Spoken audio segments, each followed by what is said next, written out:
Мақтаншақ қыз мультфильмін көбіміз көрген шығармыз. Көрмесеңіз де бір рет болсын естуіңіз мүмкін. Осы мультфильмді көбі күлкілі деп ойлайды, бірақ ол тек сыртқы бейне ғана. Өйткені бұл мультфильмде күлкінің артында көптеген құпиялар жасырылған. Тіпті олардың қорқынышты болуы да ғажап емес. Бәріне сәлем, сіздермен бірге Нуар KZ. Бұл видеода Мақтаншақ қыз мультфильмі бойынша сұрақтар көтеріледі, және сіз оларға жауап алатын боласыз. Бибігүл неге мақтаншақ, ханның құпиясы, және ең бастысы мына өрмекші кім, не үшін және қайдан келген? Сұрақтарға көшпес бұрын әдеттегідей мультфильмнің сюжетін қысқаша баяндай кетейін, жадымызды бір жаңарту үшін. Мақтаншақ қыз тұрмысқа шықпай отырып қалған, кез келген нәрседе мақтана беретін, бірақ қолынан ештеңе келмейтін Бибігүл деген қыз туралы. Анасы оны үйлендіруге тырысады, ал қызы болса қонақтарды дұрыс қарсы ала алмайды. Байқамай үйді өртеп жібереді, оған қарамастан күйеу болам деп келген жігіттерді өзінше менсінбейді. Бибігүлдің өмірі бір сәтте күрт өзгереді. Оның үй жағынан бір күні хан кездейсоқ өтіп қалады. Қыздың сұлулығына тамсанып, жар қылып алғысы келеді, бірақ ол үшін бір шарт қояды. Бибігүл әдемі кілем тоқуы керек. Мақтаншақ қыз бекер мақтаншақ па, әлемдегі ең мықты нөмір 1 кілем тоқитын адам менмін деп мақтанады. Хан әрине бұған оңай алданбайды. Оның егер кілем тоқымасаң басыңды алам деген қосымша шарты бар екен. Сөйтіп мақтаншақ қызды бөлмеге қамап, хан соғыстан келгенше уақыт береді. Сол кезде Бибігүл өкінеді. Өйткені кілем тоқымақ түгіл, инеден жіп өткізе алмайтын еді. Осы сәтте мультфильмнің ішіндегі ең құпия кейіпкер пайда болады. Ол аяғы өрмекші, басы адам бейнесіндегі мақұлық. Оның нақты кім екені белгісіз. Сәлден кейін айтатын боламын, әзірге сюжетті жалғастыра берейік. Өрмекші ергежейліге айналып қызға кілем тоқып үйретемін дейді. Оған 3 жыл кетеді екен. Бибігүл ондай уақыты жоқтығын айтады. Өрмекші олай болса, өзім тоқып ертең әкеліп тастаймын. Бірақ атымды табуым керек деп Бибігүлге шарт қояды. Мына құмыраға атымды айт. Егер таппасаң сені өзіммен бірге алып кетем дейді. Бибігүл өз әдетіне басып, әлемдегі ең мықты есім табушы менмін деп мақтанады. Өрмекші кеткен соң Бибігүл құмыраға ат айтып бастайды. Әр есім сайын құмыра үлкейеді. Ана жақта хан айдаһармен соғысып, жеңіп, соңында ағашқа шапталып қалады. Есте сақтайық, өйткені бұл сәт өте маңызды. Қайтадан сарайға оралсақ, ертесіне дәу құмыраны көреміз. Яғни Бибігүл өте көп есімдерді айтып тастаған. Бірақ өрмекші барлығын тыңдап, өкінішке орай, оның аты бұл жерде жоқ боп шығады. Осы кезде хан кіріп келеді, сөйтіп басынан өткен қызықты оқиғаны баяндайды. Сөйтсе бағана ағашқа шапталған кезде өлең айтып жатқан өрмекшіні байқаған екен, және атын да естіп қойған. Тиги-тиги-тиги-тай, менің атым табылмай. Тиги-тиги-тиги-тай, менің атым. Тиги-тиги-тай, оның аты. Өрмекші болса соңына дейін айтқызбай ханды ұрып талдырып тастайды. Қызды ары-бері қуалап ұстайын деп жатқанда хан оянып есімін айтады. Мақұлықтың аты Ұршықбай екен. Сөйтіп ол өз атын естіп жоқ боп кетеді. Яғни бұл өрмекшінің ұтылғанының белгісі. Соңында мына екеуі қосылады, сөйтіп мультфильм аяқталады. Енді мультфильмнің талдауына және сұрақтарға көшсек. Мақтаншақ қыз туралы қазақша ертегі жоқ. Мысалы көптеген қазақ мультфильмдері қазақша ертегілер мен аңыздарға сүйеніп жасалған.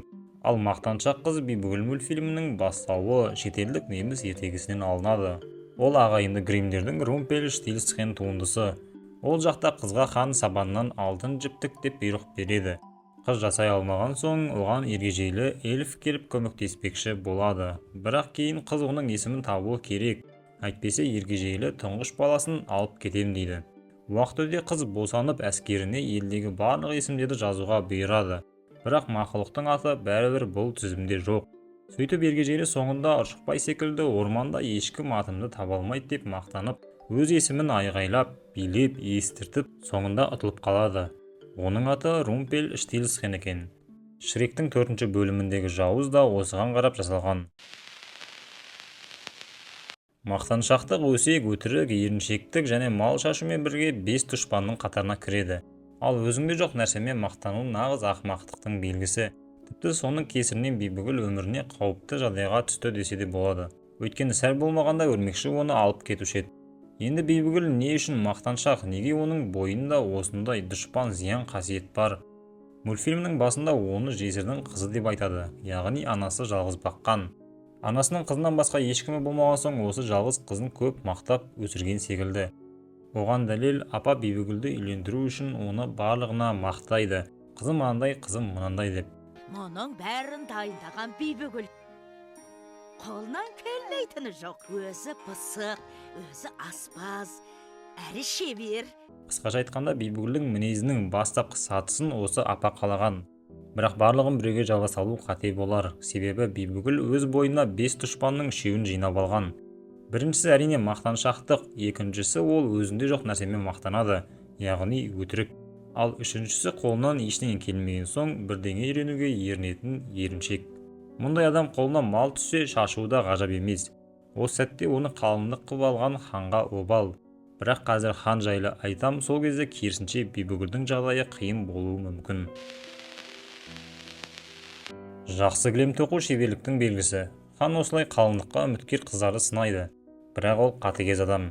Өйткені кілем тоқи алмасаң басыңды алам деген шарты бар. Сосын адамды қамап кілем тоқуға беретін уақыты 1-ақ күн. Ал әдемі үлкен кілемді тоқу үшін бірнеше апта кетеді. Оның өзінде бұл тек шебердің қолынан келеді. Ал осыны бір күнде тігу үшін сен шебердің шебері немесе ұршықбай сияқты біреу болуың керек.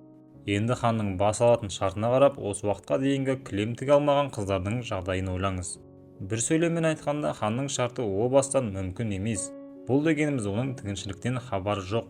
Сонда да қиын бұйрықтар бере береді деген сөз. Ұршықбай жайлы не білеміз? Оның үйі хан сарайында емес. Иә, алғаш рет сол жақта кезігеді. Бірақ негізгі мекен ететін жері орман, және үйі ағаштың ішінде. Ұршықбай ежелден келе жатқан тіршілік иесі болуы мүмкін. Ол тігіншілікпен айналысады.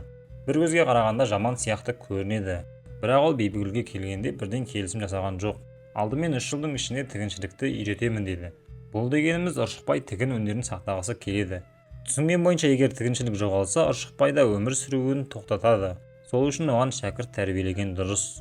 Бірақ Бибігүлдің бір күн ғана уақыты болды және оған тігіншілік қызық емес.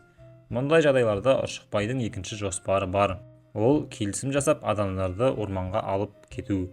Ары қарай не істейтіні белгісіз, бірақ өзіне көмекші қылып алып күшпен тігіншілікті үйретуі мүмкін, немесе өзі сияқты өрмекшіге айналдыруы да мүмкін. Бұл мультфильмде мақтаншақ тек Бибігүл ғана емес, өрмекші де осының кесірінен ұтылды. Ол өзінің атын ешкім таба алмайтынына сенімді болды. Тіпті соған арнап өлең шығарды. Және ең алғаш Бибігүлге келгенде де Ұршықбай өзін әлемдегі ең үздік тігіншімін деп таныстырады. Екі кейіпкер бір-біріне ұқсайды. Айырмашылығы Бибігүлдің қолынан ештеңе келмесе, Ұршықбай керісінше өз ісінің шебері. Мақтаншақ қыз және Тимур мен Жаник бір мультфильм болуы мүмкін. Екеуінің авторлары бір және жезтырнақ туралы видеода сиырдың қолындағы есіктер жайлы айттым. Біріншісі адамдар әлемі болса, екіншісі жезтырнақтың орманы, ал үшіншісі белгісіз дегенмін. Үшінші есік жайлы бір ой бар, ол бұрынғы хандық заманы. Мақтаншақ қыздың оқиғасы сол дәуірде болып жатқаны анық. Және Тимур мен Жаниктің екінші бөлімінде Тимур батырлар кезеңіне түсіп кетеді. Және сол бөлімде айдаһарлар бар. Мақтаншақ қызда да айдаһар бар. Айтқым келгені, мақтаншақ қызы өткен шақ, Тимур мен Жаник қазіргі заманауи кез. Ал сіз қалай ойлайсыз? Осымен ролик бітті, дегенмен кейбір нәрселер айтылмай қалды. Мысалы, Ұршықбайдың кілемге тіккен суреті, ол шынымен ханның соғыста жеңетінін алдын ала білген бе, немесе аңдыған ба? Бұл сұрақ ашық қалсын. Ал егер видео ұнаса, арнаға жазылып кетейік. Келесі кездескенше.